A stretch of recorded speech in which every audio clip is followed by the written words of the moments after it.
Great talking to you. I feel like I'm talking to a celebrity. I've seen so many. So, but I'll be respectful of your time, and I won't hold you long. And mostly, you know, I mean, there are a lot of videos out there where people can get information about you know what you're doing basically in Burma, Myanmar, and what you've been up to in Iraq and Syria. My understanding is it's kind of up in the air right now whether you'll go back to Iraq and Syria or Myanmar. I'm not sure about that, but anyway, there are a lot of videos out there about your work in general. And so mostly I'd just like to ask you kind of big picture questions. But to get started, you can see the photos above my shoulders there, right? Yeah.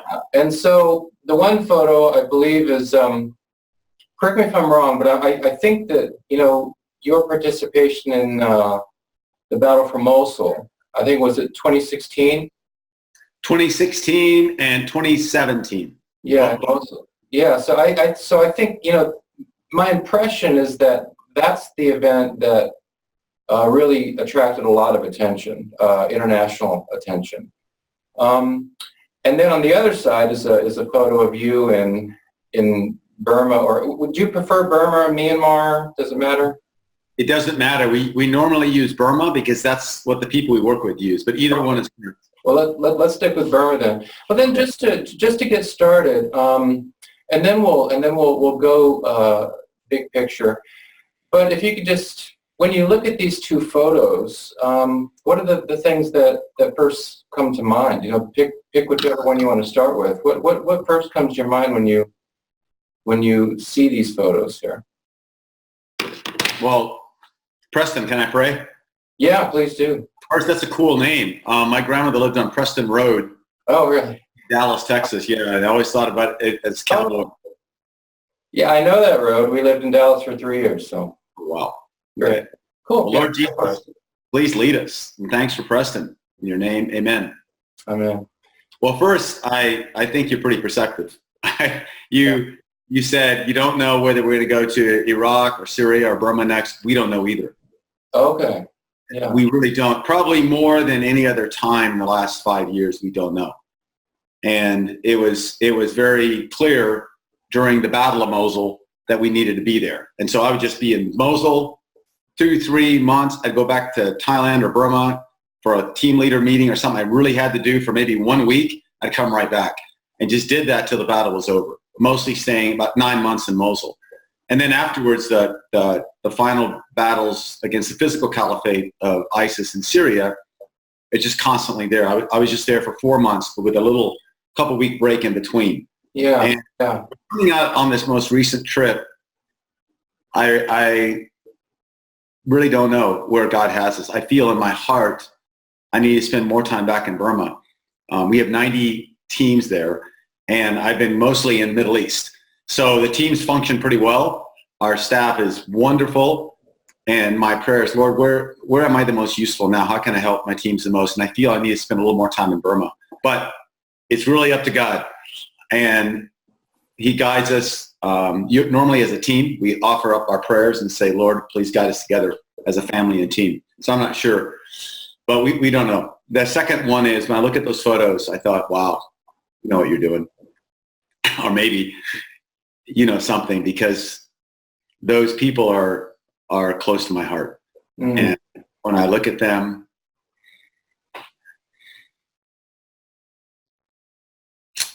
I feel sad for what they've gone through. Both girls, the girl on your left, the Karen girl with the little baby, she was shot as an 8-year-old, was unconscious and in a coma. Some of her family members killed by the Burma Army. And she's recovered and has a husband and a baby and has had to run again. So it's sad for her, but I'm also happy she's alive. Yeah. And the girl to your right that I'm holding there in Mosul, her entire family's killed. Mom, dad, brothers, sisters, every one of them gunned down, with about 150 other people in your Zinjali, northwest part of Mosul. Yeah. So I see that, and I'm also very sad that she's lost it all. She's not going to get it back, not on this earth.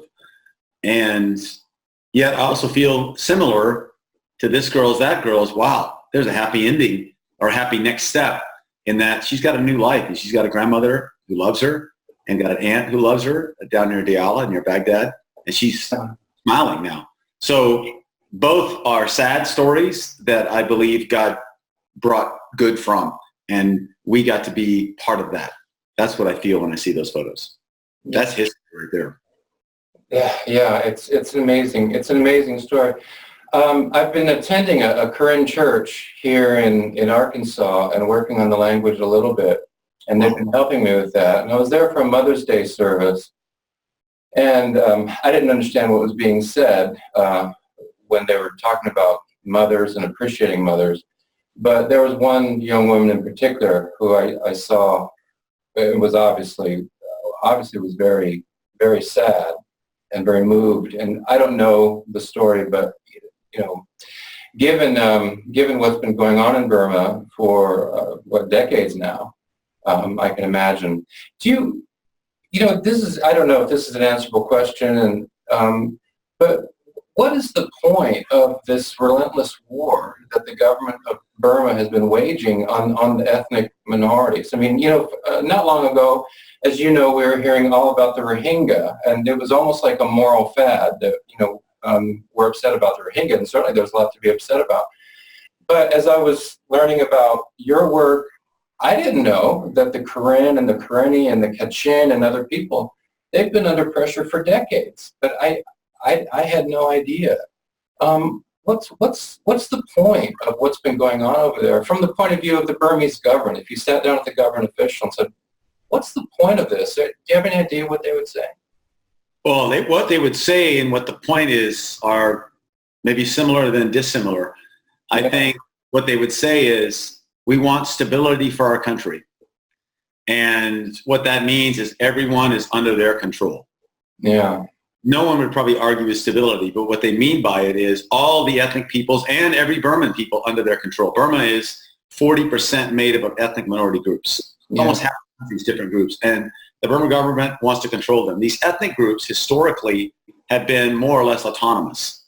And it was the British that drew the current boundaries of Burma and consolidated the whole country. And the ethnics, mostly, with a few exceptions, really liked British rule.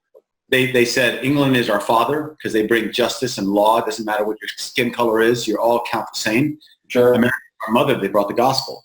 Yeah. And so the Burman kings before that were, from the very beginning of history, of Burma history, were constantly going out and attacking the ethnics, trying to enslave them, take their land, take the teak resources, rules.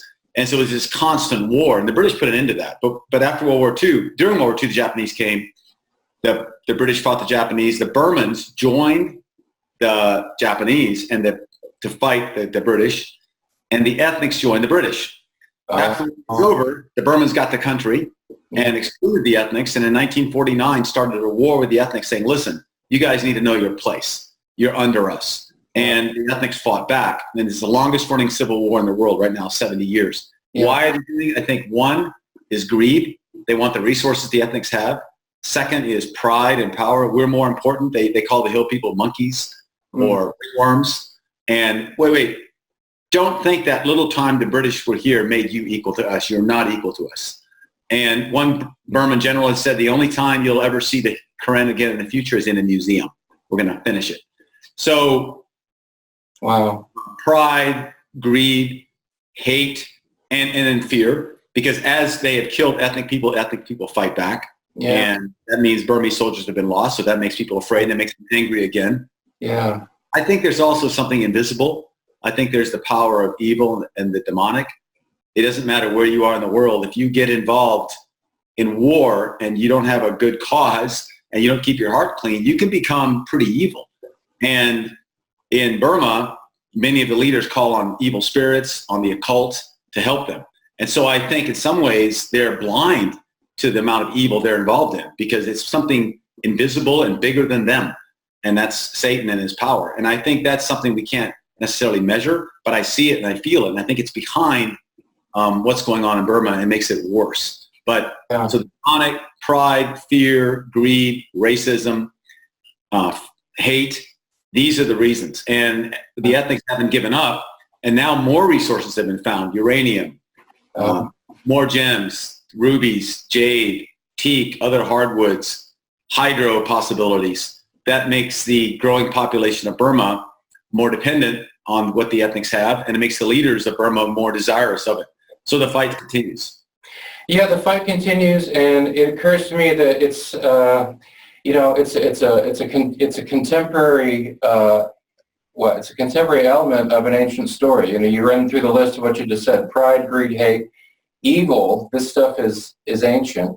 The side you're fighting for, the word you continuously use, love, right? That's the other side of this struggle. I just started reading yesterday this book, and I finished it this morning. And there were a couple quotes that really struck me, and one of them I want to read to you, and then I'm interested in hearing your responses. This is from the section, sort of the autobiographical sketch of, is it Saw Sun? I'm not sure how to pronounce that. Yeah, Saw Sun. Saw Sun. So here's what he said. He said, shooting at the enemy, and he was, if I remember correctly, he's Karen, if I remember correctly. Karen, yes, sir. Shooting at the enemy had always fed my passion for immediate justice. Teaching satisfied my motivation to inspire students to fight for freedom. So they're shooting, immediate justice, teaching, preparing for a future fight. But the the Free Burma Rangers' souls fought the battles. On jungle trails, love overwhelmed the evil. There are a couple things I want to ask you about in this quote. But what I really love about that is the idea that my understanding is that your position is, whether it's in Burma or Syria, Iraq, or wherever else you may be, some of you guys are armed. I know in Iraq you were, and I know that I think I remember in one case you even had to use a weapon at least once. But your position is, we're not here to engage in combat. We're here to be with the people who are experiencing the horrors of combat. And it's a kind of struggle, but I like what he says here, and I'm just interested in your response. He says the Rangers' souls were fighting the battles, right? And I love this idea of souls at war. You've got human beings at war, ripping each other to shreds, blowing stuff up. You wonder, where is this going? How could this possibly lead to anything good? But then you've got these folks whose souls are engaged in a kind of war. So I don't really have a question, other than I'm just interested in if you have any response to that, just this idea of people who, yes, sometimes are armed, and yes, will defend themselves if necessary. But that's not what we're about. What we're about is we're fighting a soul war, right? Does that make sense? Yeah. And I'm interested in what thoughts you have in response to that. Well, I feel love wins. And when we face injustice, the only way to get justice is with love. So when someone attacks you, you may have to stop them, because after you've talked and done everything you can do, and if they're not listening, they got a weapon and they're shooting at you like ISIS was, and you prayed and they're still not stopping, then you really got a couple choices. You can run away and let someone else die, like the civilians you're trying to kill, and you can leave them. Yeah. You can stand with the civilians and die with them, or you can fight back. And I don't know the answer to any of those for any particular case. I think they're all case by case. Yeah. Jesus promises us, don't worry what to say before the trial. He'll tell us what to say. And so I think we try to live each moment, Lord, what am I supposed to do? He'll guide you. In the Battle of Mosul, I had two instances, and many instances, but two that kind of demonstrate that. One was the ISIS attacked us, shot my friend multiple times, six times, shot me once, very close to us, 7 yards, close within 4.5 yards shooting. We didn't even see him. We're looking this way. They came this way around the corner. Wow. And I remember just praying, God help me. And I fought back, and I was able to stop them and kill some of those guys. And then there was more behind, and I threw hand grenades and forced them back. And then I helped get my friend out, and he actually lived, became a follower of Jesus after that. But that was one case. But there's another case. So that was, to me, see, people could say, well, Dave, you shouldn't have done that. And I would answer, well, maybe I shouldn't have, but this would have been the cost. My friend would have died. I would have died. They would have kept going around the corner where the rest of our team was who didn't know what was happening. Probably killed all of them, about 12. And they'll just keep going. Who knows how many women they've raped already and what they've done. They'll keep going until they're killed. There's no negotiating. I remember one guy was laughing as he's shooting at me and he's yelling, Allahu Akbar, ha, ha, ha. He was like in glee. And he hit me once and twice in my helmet, but missed the rest of me. Wow. So maybe I should have just given up and let him kill me and kill my friends and keep going. But God did not convict me of that. Yeah. And I believe helped me. Otherwise, I'd be dead.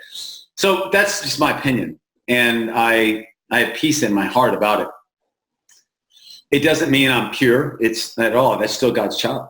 That's just the best you can do in this fallen world. But then another case, there was an airstrike, a U.S. airstrike, killed an ISIS group, but then accidentally one of the bombs very close killed a family of 8. Small 3-6-month-old baby killed, all the way up, teenage girls, all the way up to mom and dad.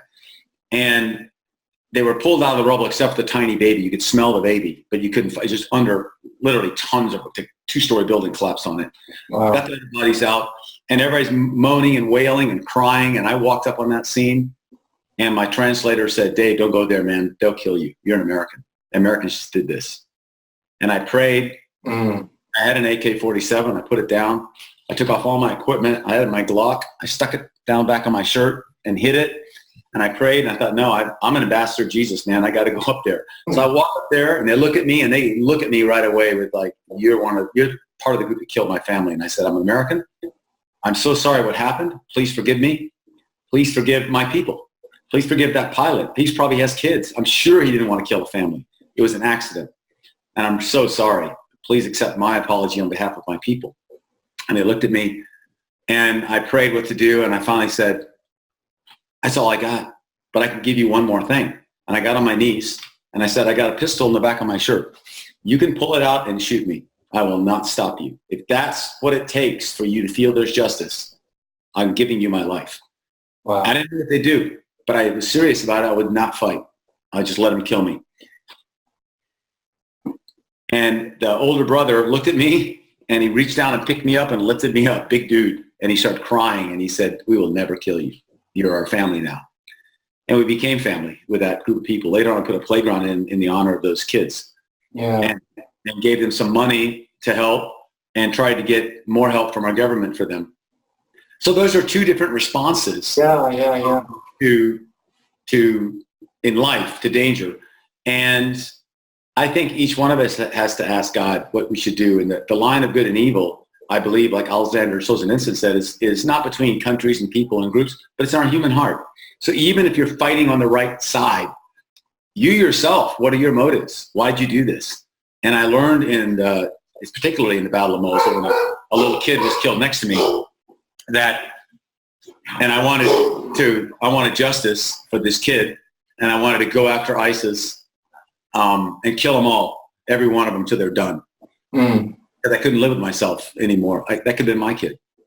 And then I said, that's justice. But then I opened the Bible and said, vengeance is mine, said the Lord, I will repay. Wow. I said, Jesus, forgive me. And he took away that revenge, which was like a 2,000-pound weight, which I didn't know I was carrying. And I thought, wow. So what's the difference between justice and revenge? Because we need justice.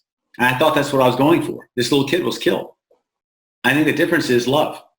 If the perpetrator who's hurt you or your family or someone doesn't stop, you need to stop them any way you can. Once you stop them, they need to pay for what they did. They need punishment. But if you love them, like it was your kid who did it, you're looking for the most appropriate way for them to learn. You're not just going to punish them to grind them into nothing. You care about them. If that's my kid and I love them, okay, kid, you can't do this. This is wrong. We're going to figure out what the best punishment is for your own good, and also to give some kind of comfort to those that have been hurt. So you're going to have to apologize. You're going to have to pay restitution. You're going to have to do this. You may have to spend a year in jail. I don't know. But it'll all be wrapped up in love. And that's the difference between love and revenge. I mean, justice and revenge is love. And so I think it's a daily question, what do we do? But I believe that love always wins, because when you love someone else, if they don't love you back, at least you're free. It may hurt, but you're free. Yeah. And if they love you back, that's awesome. And God is love. So when you love and act in love, or you run out, you say, God, help. He refills you. And now you get the power of the universe on your side. It doesn't mean you win. It doesn't mean that everything goes your way, but it means I'm at peace. I'm at peace. Wow. There's a quote from your wife, Karen, that's also in the Rangers in the Gap book. And I have it in front of me, or I don't know, I think it is in the book, or maybe I heard it from Karen somewhere else. She says if at the end of her life, if she can look God straight in the eye and say, I did everything I thought you wanted me to do. That's her goal, to be able to look right in God's face and say, I did everything I thought you wanted me to do. My question for you is, you just as you just did, I mean, the words that often come out of your mouth are love and justice, and these two things are clearly linked in your mind. And that's what's motivating you moment to moment. Do you also live with a sense of sort of that longer term sense of post-life accountability as well? Like, what I do matters today. It also matters, when I leave this world. Does that make sense to me? Is that sort of, the reason I ask this is that's something that's something that's continually in my mind, that the life I live today I'm likely to review in the future with the Lord, right? And I should try to be careful. Is that something that you identify with, or is that not so much? Well, mostly I depend on the grace and mercy of Jesus. I'm sorry, forgive me. And so that's what I rely on. I think, I don't know how we're going to look at things to get to heaven, but I think one thing about sin, it's not just the wrong things I do that when I look back are going to hurt. It's as I was doing those wrong things, I miss doing something good, and I miss receiving some gift from God. Yeah.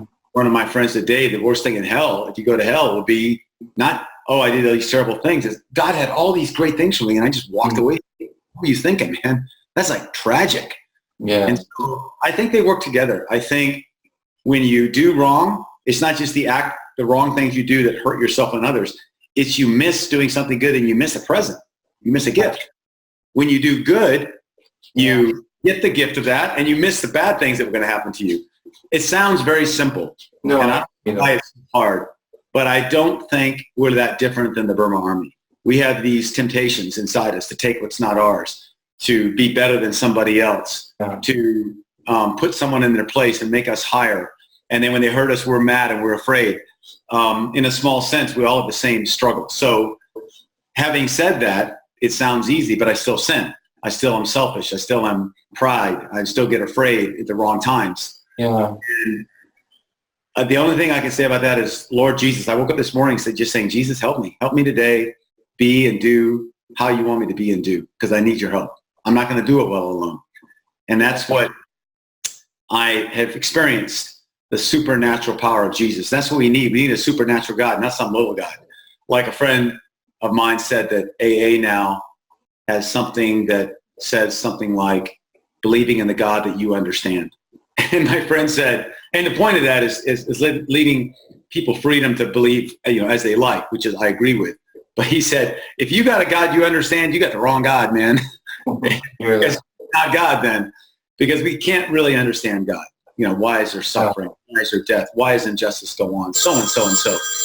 So all I know is when I praise God, regardless of what's happening, when I obey him, my life is better. I hear that. And your life is better partly because you, this is how I conceptualize it. You hear that little voice that says, well done, good and faithful servant. Right. Yes. And I feel that joy in me. I remember one time I helped a 98-year-old, 99-year-old man, almost 100. He's 100 now. He was and he could barely walk. And there were video cameras videoing our team doing stuff in Burma, documenting. And the guy was way out here, and I went out to help him, and no one videoed me. No one walked around with me. And it was such a joy. I thought, I just get to help this guy. No one sees it. I'm going to carry him to his little hut.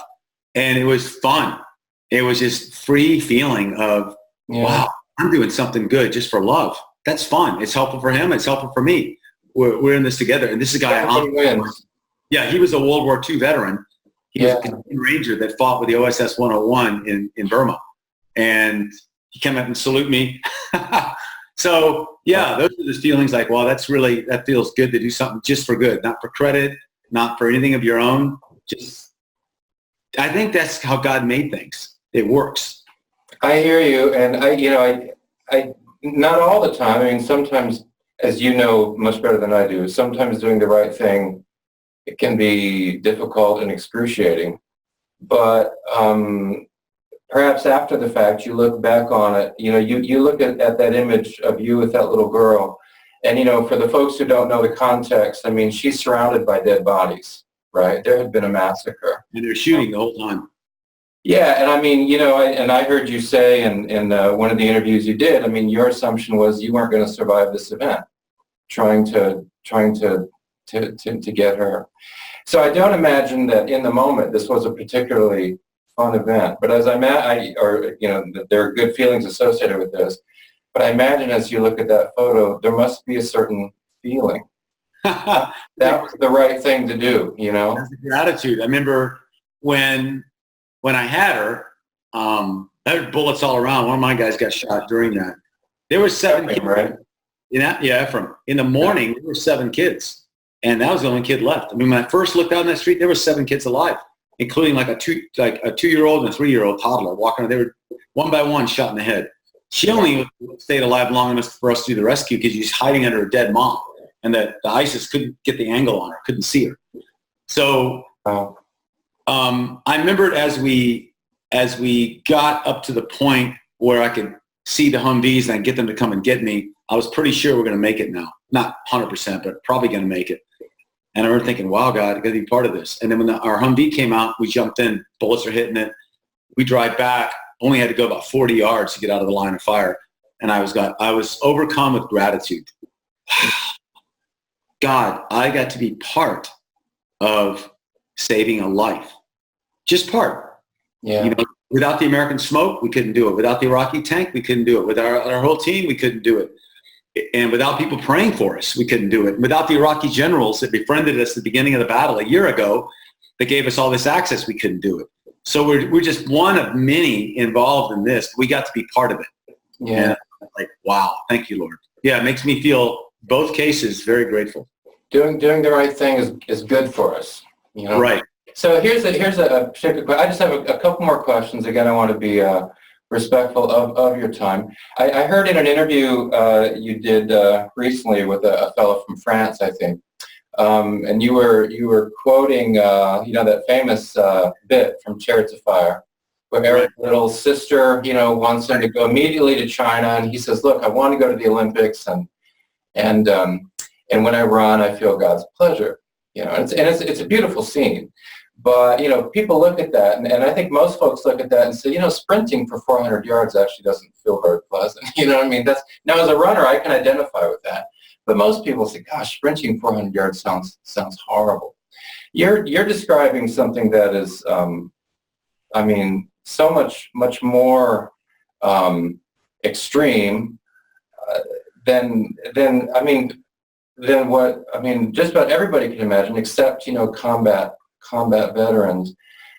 And as awful as it is, as horrible as it is, all of the things that you saw, there is this sense of gratitude and joy that you were able to infuse some love into this awful situation.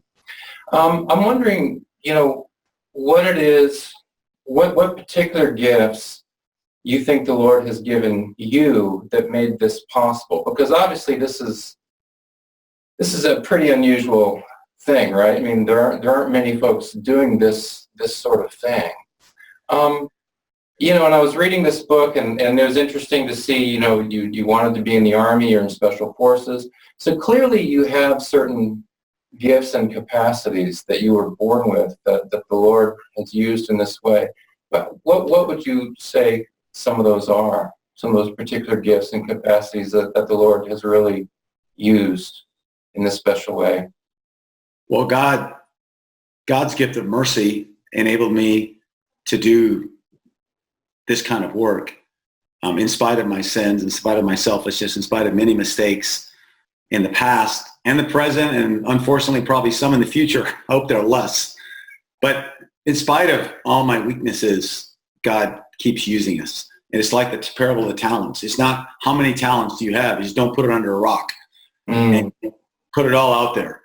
So for me, I feel, since I was small, I was pretty dedicated to accomplishing whatever I set out to do, or die before, die trying.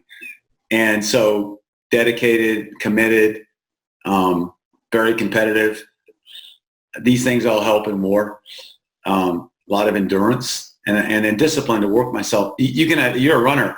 Endurance is great, but if you don't train, your endurance is a lot less. Yeah. But if you train, they work on each other. That endurance and discipline just keeps building. And as you get older, even though I'm 58 now, my body still has a memory. I'm still surprised. I'll go to our average intake is 20 years old, new Rangers. I can keep up with them, no problem. I can beat them in a lot of events still, because my body remembers. It's like if I went and met a 65 or 70-year-old woman who'd been an Olympic gymnast when she's 14, she could still do stuff I could never do right now. I'm twice as fit as her, doesn't matter. Her body remembers that. All those years of discipline and training. And so, for you, you're able to outrun most guys half your age because you do it and it's built in. So I think those things, and love of action. I loved hunting. I loved shooting. I loved running around. I loved adventure. What's that? Well, I got the impression from this you didn't mind getting into a scrap every once in a while too. Right. Younger. The most exciting thing I could do was get in a fight when I was a kid. Not anymore. Yeah. Right. You're fighting with your soul now, not with your fists any longer. Yeah. Yeah. And that was ironic too for me in the Battle of Mosul. I fought many times. I was in a trench fight with ISIS. I'm 2 yards from the guy. And I remember I'm out of ammunition and he can't see me. There's a trench here. And I'm like a little berm here. And I'm yelling back for more ammo. And I said, Jesus, this is a perfect time for him to change. He shoots at me, misses me, right? And I roll in, and anyways, we have, I had many fights in Mosul and outside, and only a few in Burma. So that's just the environment. It's not like we changed our policies. It was just like ISIS is coming at us. But yeah, I always liked fighting. I always liked war. I always liked being involved in it. So I knew that. I thought, well, Dave, you could easily become a servant unknowingly of Satan. You could easily be, even though you look like you're on the right side, man, the line of good and evil isn't between me and that guy. I can cross it any minute. If I'm acting in love, I'm following God. If I'm acting in hate, I'm following Satan. Doesn't matter whose side I'm on for my soul. And so that was a constant prayer. And I remember one Norwegian pastor friend of mine, after one of the fights that he knew about, we were in Mosul. And it was very brutal, close fight. And he said, Dave, God gave you grace to kill those ISIS guys. Wow. And he forgives you. Don't operate outside his grace. You have no license. And I thought, that's right. I have no license. He gave me grace and he forgives me. Well, wait a minute. If he told me to do it, which I felt he did, do your best is what I felt God told me. In this case, ISIS had pinned down a group of Kurds, and the Kurds couldn't do anything. And I got up there and I thought, I'm not going to get involved, because if I do, one, I'll get killed. Yeah. Number two, it's going to be me against them. And then number two, I'll lose all my support from missions groups and churches. Like, what are you doing running around fighting, man? Yeah. And then, number three, it's not my job. Let them do their job. And number four, I'll be killed. So these are my reasons, not just to be in the back and treat wounded. But I realized they're all thinking the same thing. No one wants to die. No one's going to it's not going to happen. These ISIS guys are going to get away. They're going to keep killing people. So I just said, God, what should I do? And I just felt clear as a bell. Do your best. Oh, okay. Well, anyways, why do you need forgiveness then if God says do your best, if you're fighting evil? Mm-hmm. I don't know the complete answer, but I know that everyone is made in the image of God, including those ISIS guys, and that I am not a pure person. Even on my best day, I'm doing and thinking something wrong, or I certainly did yesterday.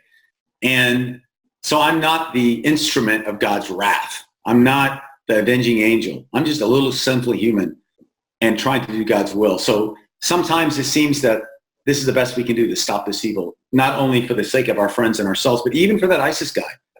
I'm going to stop you from murdering or raping. It's just not good for your soul, man. But don't worry, it's just your body. God's got your soul. I'm going to pray for you. So every ISIS person that I fought and killed, I prayed for them. I held their hand if I could. They're dead. I dressed them up. I tried to give them dignity, and I prayed. And I said, man, I honor this guy's fought to the death, brave, committed just to the wrong God. And you can ask Jesus for anything, and I don't know what he'll say. He can say no. I said, Jesus, in each case, said, Jesus, please forgive this guy. Forgive me. Please take him to heaven. Let us see each other there by your grace. I don't know what's going to happen, but that's how I feel. I don't hate them. I'm not better than them. I just think they chose the wrong side. They're doing the wrong thing, and someone's got to stop them. Usually it's not us. Our job is to share the gospel, give food and help. But in this case, they're just breaking through the seams. And you'd be at a casualty collection point, you'd be treating wounded, and here comes suicide. They go, boom, blow everybody up. So I feel the love of action, the physical endurance, the discipline, the lack of a whole, not too much fear when bad things happen, the ability to focus when many things are distracting. Yeah. Your vision narrows when things are very exciting. But I always seem to have enough of a wide enough vision to see enough to do what I need to do. So, I asked a friend of mine who's a Vietnam veteran, sir, what did you think about the war? He said, Dave, I got to fight godless communists. I got free bullets. I loved it. And he's 80-something years old. He's a happy warrior. He knew why he was there. He has no bad dreams. He believed in what he was doing. He's a Christian. He's a leader in his church. He has great grandkids and sweet guy. Yeah. But he wouldn't think. And I feel that some people are made that way. King David was made that way. And many people are made that way. And so war doesn't really bother them. But it could. If they start getting on the side of evil, then that can bother them. So for me, I feel that was God's gift. I was made in that mold of a warrior that didn't, it's like a surgeon. For an average person, you cut someone's body open and start working on the heart. Oh, that's gross. Oh, that's scary. What do I do? I don't want to do it. A surgeon loves it. Yeah. Fires, some people hate fires. Firefighters love them. Yeah. It's what are you going to do with it? So to me, combat, there's a small percentage of people who really like it, that aren't psychopaths, that really function very well in it, like a surgeon does, cutting open to do a heart transplant. Why are you doing it, though? Who are you serving? So that's the question. So for me, God led me out of the military to serve him in this way. And most of you didn't fight. And that's not our purpose. And because of the way I am, it's easy. I don't have bad dreams. But I know this. If I operated in hate, if I operated in pride, I would be messed up. But thank God that every day I can say, clean me out, forgive me, show me my true motives. Our family and team motto about fighting is this: pray, smile, and walk away. And if that fails, run away. Don't fight. Don't fight. It's kind of like wrestling with a pig. You both get dirty, only a pig likes it. But finally, if you can't, those didn't work the way you wanted, that person's all over you or all over that girl, then fight with all your might. Ask God for help and go at it. But that's the last thing. It sounds like part of the external struggle that you're engaged in Burma and then Iraq and Syria. I think you've also been to Sudan. Yes. A part of that also, as you've sort of referenced it a few times here, this internal struggle. To remember that, as you said, I'm not really different from the guy in the Burmese military uniform, right? And you quoted Solzhenitsyn, that what's the exact line, that bit of evil runs through? The line of good and evil doesn't run between nations or groups or peoples, it's between each human heart. Yeah. And that's probably not the exact quote, but that's the meaning. And that's always good to remember. And I pray for the Burmese. I pray for the people in ISIS. I prayed with many ISIS who surrendered. Wow. Especially in Syria in this last mission. I said, man, you're like me. We need Jesus. You're in big trouble now because you joined ISIS and you've been captured. But Jesus is bigger than your trouble. Wow. All-powerful God who came and died for you and died for me, man. Yeah. Pray. If you don't want to pray, I'll pray for you. Wow. It doesn't have to end this way. The Apostle Paul, breeding hatred and accessory to murder of Christians, organizing the murder of Christians. That's a pretty bad guy. It's about as bad as ISIS. Yeah. What happened to him? He met Jesus, and his whole life changed. That's amazing, and it's possible. It's possible for ISIS. No one is beyond the pale. That doesn't mean you might not spend the rest of your life in prison, or I don't know what. You're going to face human justice as well. Yeah. But God changes our hearts, and I've experienced it. So that's the main thing that we share, whether we're in Iraq, whether we're in Syria, with ISIS prisoners, with anybody who will listen. Man, just ask Jesus to help you. This is not about religion. This is about a relationship with a living God who cares about you. Yeah.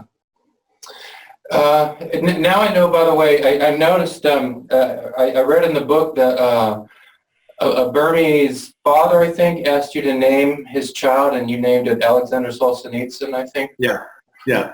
So now I think I would think I might ask about that, but it seems, but you mentioned it a few times. I think that was out in the jungle. My medic Iliad delivered the baby. These are right. running into the mountains. Yeah. Yeah. And you name the child. We call him Alexander Solzhenitsyn. You can just call him Alex. That's great. I have a question for you about a quote. This quote is from you. I just have a couple questions, and then I'll let you go. A couple more, and I'll let you go. You're describing a meeting you were in. You were in the army, I believe, back in Thailand at a prayer meeting, and you're asking the Lord for guidance. And here's what you feel the Lord said to you. And basically at that moment, if I remember correctly, you're saying, Lord, I'll get out of the army right now. You do get out of the army, but not until you're promoted to major, right? If I remember correctly. Right. But here's the quote from the Lord. Keep doing what I have called you to do. I'm preparing you for service, which, looking back, that seems pretty obvious. What I'm really interested in is this next sentence. Now, this sentence was published in 2012. I don't think you'd been to Syria or Iraq yet in 2012. Had you been? No. Okay, so I'm interested. The next sentence is this. This is what you feel the Lord said to you. First, he says, keep doing what you're doing in the military. I'm preparing you. The next sentence is, you will face an event that will almost break you, but don't be afraid. It will not crush you. And as I read the next pages, I wasn't sure if that idea was ever returned to. And I just wondered in my mind if the event that you feel the Lord, indicated to you, there's an event coming that's almost going to break you, but it won't crush you. I don't know if anything comes to your mind as to what that event was, or if it does, if you're willing to share it or not. But does anything come to your mind? Oh, yeah. Unfortunately, it's my own stupidity and selfishness and faithlessness. It's, I feel I know exactly what it is. It's when I married my first wife. Karen and I have been married 25 years now, 26 years. Yeah. I was married before. And I was following God second, me first, God second. I was a proper Pharisee. Go to church, don't drink, don't run around, follow the rules. But Jesus wasn't first in my heart. When I prayed, it was more like this. God, I want to do that. Please bless me and help me do it. Rather than, Lord, what do you want me to do? There's a big difference. And so in the midst of that, I met this lady who was not dissimilar, and I don't think God was first in her life either. And in that way, we deserved each other. But my background and where I was coming from, I had a lot more in my side. She had less, and so I feel I was the more wrong. I should never have married her. I just kind of took her for a ride. Hey, I can help you. Come with me. This poor girl, she went along, and I mean, she's not innocent when I say poor girl, but sure. Anyways, in whom much is given, much is required, and I've been given a lot, and she came from some real challenges. And I should have never married her, but I did. After 3 years, she just left. Mm-hmm. And people said, oh, it's her fault. Why did she do that? What's wrong with her? And of course I agreed. But then I got on my knees and I said, Jesus, show me the truth of what happened. I just started crying. That verse came to me, and to whom much is given, much is required. I realized I had never really asked God his opinion. I just told him what I was going to do. Mm-hmm. And that did break me. And it broke me in a good way. On my knees crying. And for the first time, I realized I really loved that girl in the right way, more like a father does a daughter, which is more the appropriate relationship I should have had with her, like an older friend or something. And so I was broken. And I thought, well, And I remember saying this prayer, Lord, please bless her more than you bless me. And that's the kind of prayer you pray for your kids. And okay, I'll do whatever you want me to do, but there's no way I can be a missionary now, which I've been thinking about, because I'm tainted, I'm ruined. I'll just stay as a soldier and put God first. But I felt God gave me a choice. Get out and see what happens. Stay in the Army. Yeah. So that broke me in a good way. And I don't think I had to be broken that way if I'd have been obeying the Lord all along and putting him first. But because I wasn't, I ended up being, that was the only way I was down that road. And I'm really sorry about that. I'm sorry for the pain I caused her. I'm very close to her parents, and still I went and apologized to them, and we're close. She's close to my wife now, Karen, when Karen and I were married, which is a totally different. Yeah.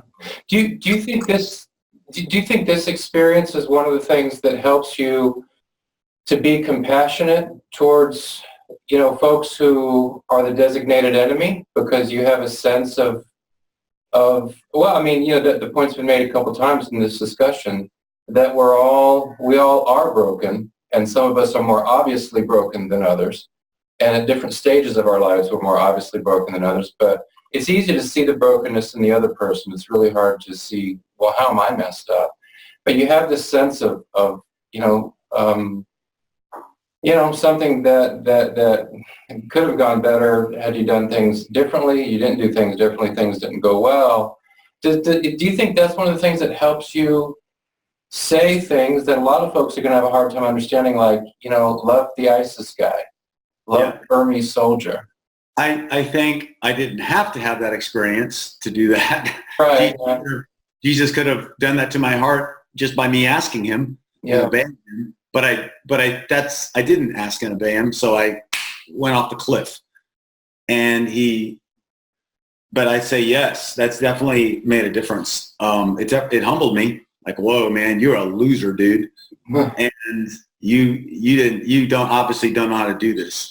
So that humbled me, and it helped me to see my other mistakes and my I can see some, not all, probably, of my weaknesses. And then so look at other people and go, we're not that different.